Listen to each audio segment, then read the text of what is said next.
नमस्कार, मैं जितेंद्र कुमार और आप देख रहे हैं सच का सामना न्यूज़ चैनल।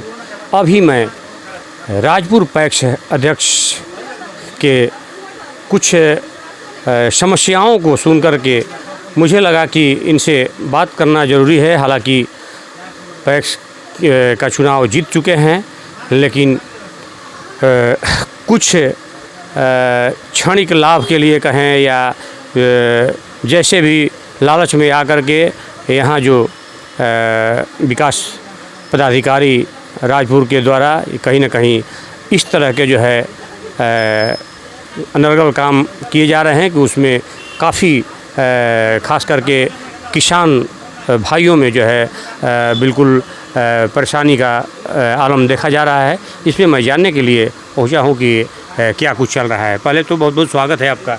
जी, आपको भी बहुत बहुत धन्यवाद और आपके चैनल को भी बहुत बहुत धन्यवाद। धन्यवाद। ये मैं कह रहा हूँ कि ये कपड़ा के दुकान पे जी यहाँ जो है आप कैसे हो, तो हम पता लगाते लगाते आए कि भाई कहाँ हैं, तो देखे कि यहाँ बैठे थे। यहाँ क्या मतलब है, आपका दुकान है या नहीं? मेरे मित्र का दुकान है यहाँ। अभी हम कुछ काम से आए हुए थे जी। तो मतलब कि ये जो पैक्स वाला चुनाव, जैसे कि बिहार राज्य निर्वाचन प्राधिकार के द्वारा मैंने देखा कि यहाँ तक लेटर भी दे दिया गया है, या ये साबित भी कर दिया गया है कि नहीं वीडियो का ये मिली भगत है, कहीं ना कहीं इसमें बहुत बड़ा चाल है या पैसे के लालच में या जो भी रहा हो। लेकिन उसके बावजूद भी अभी तक आखिर इतना लेट क्यों हो रहा है? देखिए, सबसे पहले बात यह है कि हमारे यहाँ 3 दिसंबर को चुनाव हुआ, 5 को मतगणना हुई। 5 के मतगणना के बाद प्रखंड विकास पदाधिकारी से निर्वाचन पदाधिकारी द्वारा ससमय निर्वाचन प्रमाण पत्र नहीं दिया गया और सामान्य कोटि के जो सदस्य होते हैं उनका 2 सर्टिफिकेट चेंज कर दिया गया। इसको लेकर के हमने बिहार राज्य निर्वाचन प्राधिकार पटना को एक आवेदन दिया था। उस आवेदन को डीडीसी सर के द्वारा जाँच किया गया और डीडीसी के जाँच रिपोर्ट में यह स्पष्ट आया है कि इनके द्वारा मतगणना सीट में कई जगह ओवरराइटिंग और काटकूट और छेड़छाड़ किया गया है। इतना ही नहीं, 4 जगह पर जोड़ने में भी गलत किया गया है। जैसे जहां कुल योग 37 होगा उसके जगह पर 27, कुल योग 42 होगा उसके जगह पे 39, कुल योग 19 के जगह पे 18, 35 के जगह पे 36, इस तरह की मतलब अशुद्धियाँ पाई गई हैं।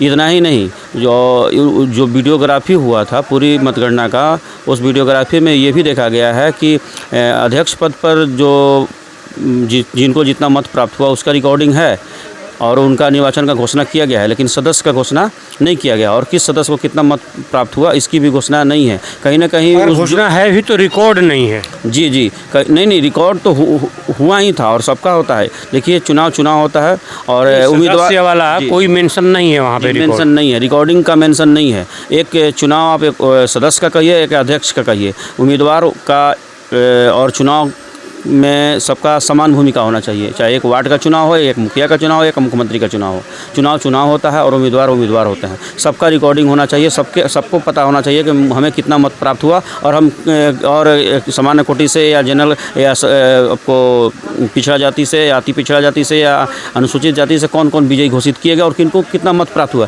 लेकिन ये रिकॉर्डिंग का उसमें कोई साक्ष्य नहीं। कहीं ना कहीं ये प्रखंड विकास पदाधिकारी के उस साक्ष्य को मिटा चुके हैं। चूँकि शोभनाथ जी का जब नाम आता है तो राजपुर में कहीं ना कहीं समाज सेवा में भी मैं देखता हूँ कि बढ़ चढ़ के हिसाब लेते हैं।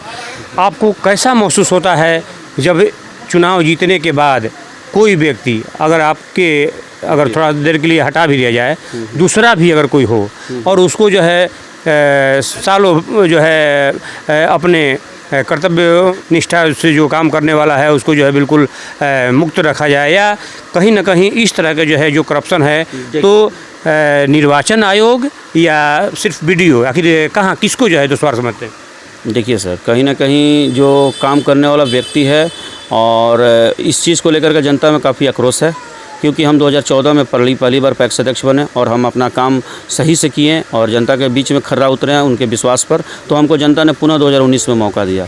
2019 में पुनः हम जनता के कामों को बखूबी ससमय और अच्छे से कर्तव्य निष्ठा के साथ काम को किए, तो पुनः जनता हमको तीसरी बार 2024 में चुनाव जिताई। यहीं कहीं ना कहीं हमारे काम से यहाँ के जनता या किसान प्रभावित हैं, तभी हमको बार बार मौका दे रहे हैं। और आज का ऐसा माहौल है कि विगत वर्ष किसानों का ससमय धान नहीं बिक पाया और ना ही उनको सही से उनको पैसा मिल पाया। इतना ही नहीं, अभी आपको खेतीबाड़ी का सीज़न शुरू हो गया है, धान का रोपनी हो रहा है। कहीं ना कहीं हर किसान को फर्टिलाइज़र की आवश्यकता है और फर्टिलाइज़र उनको उपलब्ध नहीं हो पा रहा है। यहाँ तक कि जो पीडीएस संचालित होता था राजपुर पैक्स में, और दूसरे बगल के अन्य दुकानों में टैग कर दिया गया है। लेकिन जो हम लोग के यहाँ जो व्यवस्था थी एक किसान को मिलने जुलने का और उनको समय राशन उपलब्ध कराते थे और सही क्वांटिटी में और सही दर में उपलब्ध कराते थे, वो उनको वहाँ नहीं मिल पा रहा, जिनके चलते कि वो नाखुश हैं।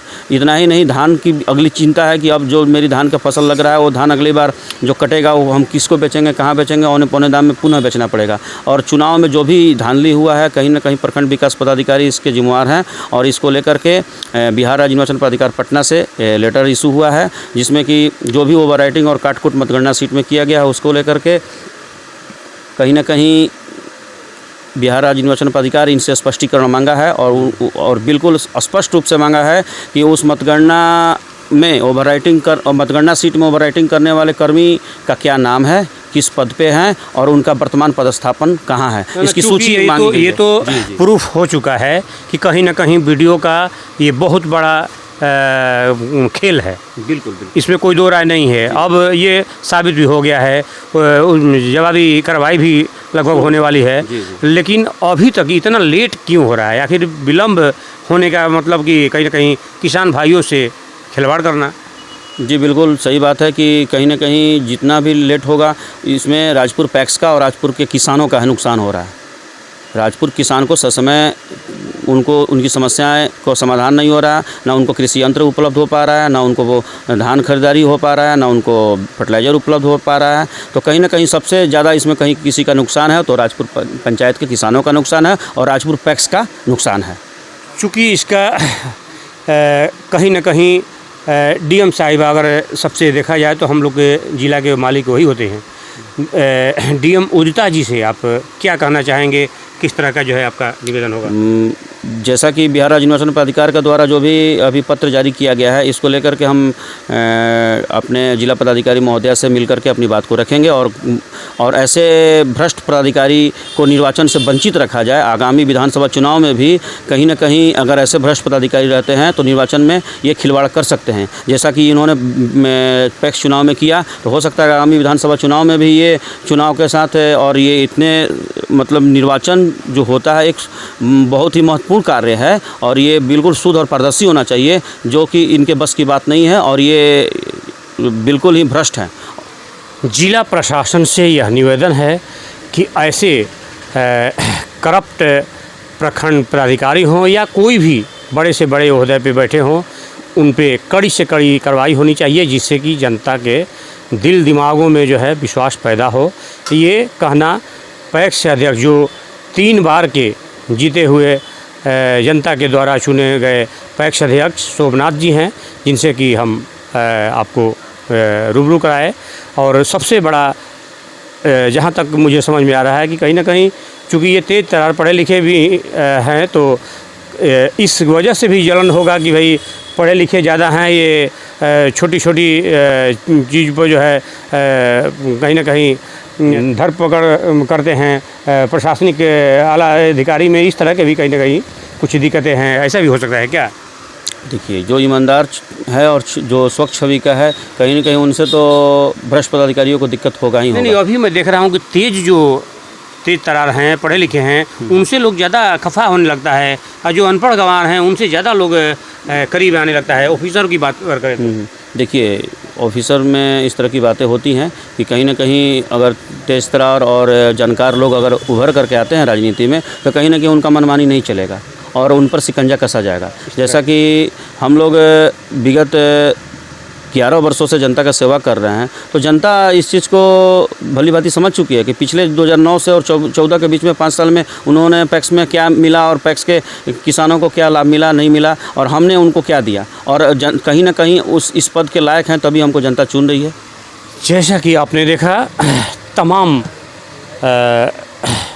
बातों को सुनकर यही लगा कि ओवरऑल चाहे वो पैक्स का जो भी हो, बीडीओ साहब लोग का जो भी हो, लेकिन आखिर जनता का क्या कसूर, आखिर हमारे किसान जो है कि क्या इसमें कसूर है कि वो जो है अपने सुविधाओं से, अपने अधिकार से वंचित रह जाते हैं। ऐसे तमाम खबरों को देखने के लिए जुड़े रहे हमारे चैनल से।